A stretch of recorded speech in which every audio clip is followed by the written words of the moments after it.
Hello everyone, welcome back to Lynn's Homestead. Well, I'm over at this car lot over here in Woodlawn. There was something I wanted to look at, but shit, it's not even there.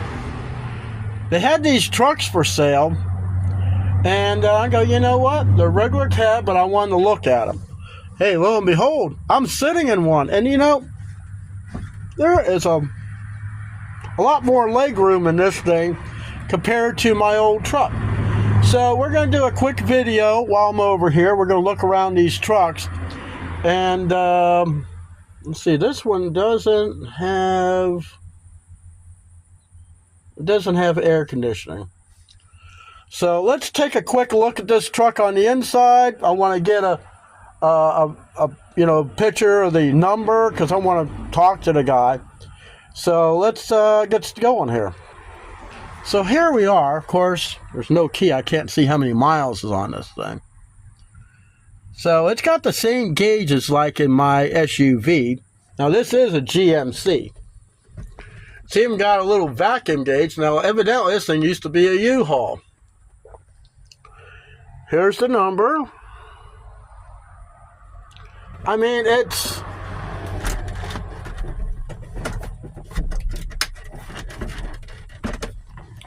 it's roomy.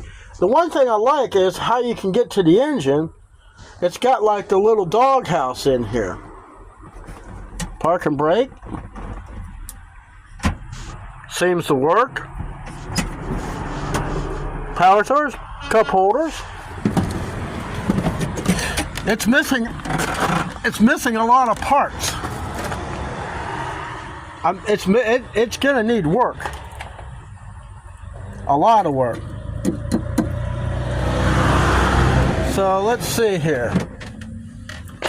What's the specs on this thing?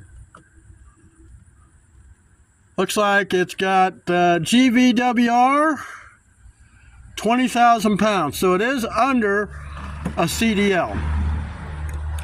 This thing is an 07. Wow, 100 PSI for tires. Boy, that takes a lot.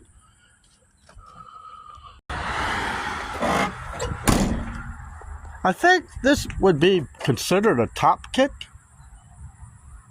or a Kodiak. I'm not exactly sure.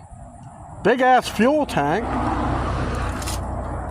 Now, question is it gas or is it diesel? It's gas. So chances are this is going to have the 8.1 liter Chevrolet engine. It's got a hitch. Man, look at the size of that bumper. I mean, it's probably only about a 9-foot bed. It's got both hookups. Like I said, this used to be a U-Haul truck.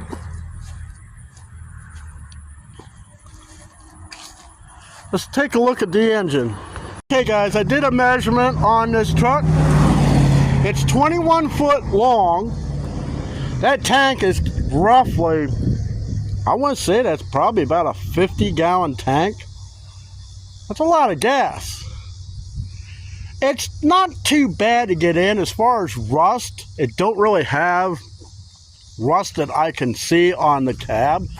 But I'm sure what they did, like most companies do when they get rid of vehicles, they'll paint it up, make it look really good.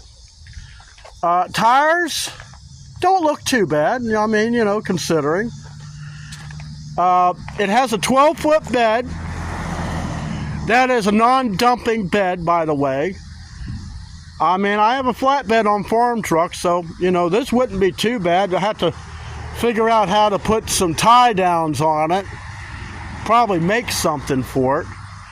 The whole thing is 21 feet long, and of course with the bed it's 8 feet wide. Anything 8 feet, you got to have the clearance lights on. But so let's take a look at the engine compartment. Looking over the hood, it's got a little rust on the crossover, or the radiator support, not much. It's got a transmission cooler, which is definitely a plus on a truck of this size. One thing I've always liked about trucks like this is you can open up the whole thing and get to it. Got the big air cleaner.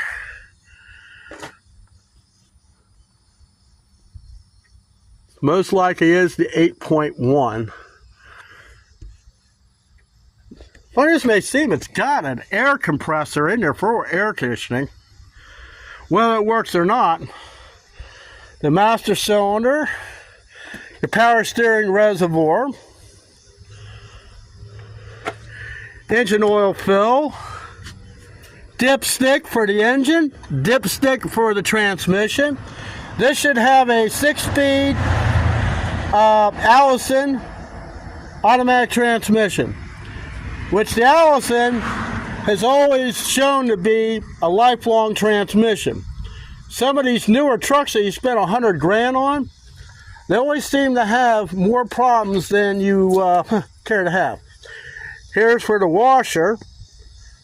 Let's see what we got on the other side. And of course, it's always good to have these.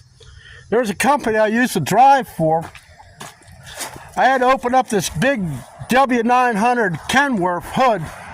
Didn't have that, and the hood knocked me straight to the ground. Okay, so you got a lot of the computers and everything here, which I'm really not a big fan of, but at least they put it to where you can get to it. Here's the receiver dryer for the air conditioning. Truck is really dusty in here, but the alternator, you can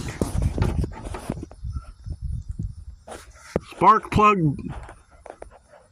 Now this thing does not have a distributor. It's electronic ignition. Most likely you'd have to remove a bunch of stuff to get to it. But all this stuff, when you go to service it, you just remove all this stuff, take the clamps off, unbolt it, take it all out, and you should be able to get to this engine. Of course, it does have an AM/FM radio, and you can kind of see where this thing was orange at one time. It's going to need a headlight bezel. It's going to need a lot of finishing touches on it.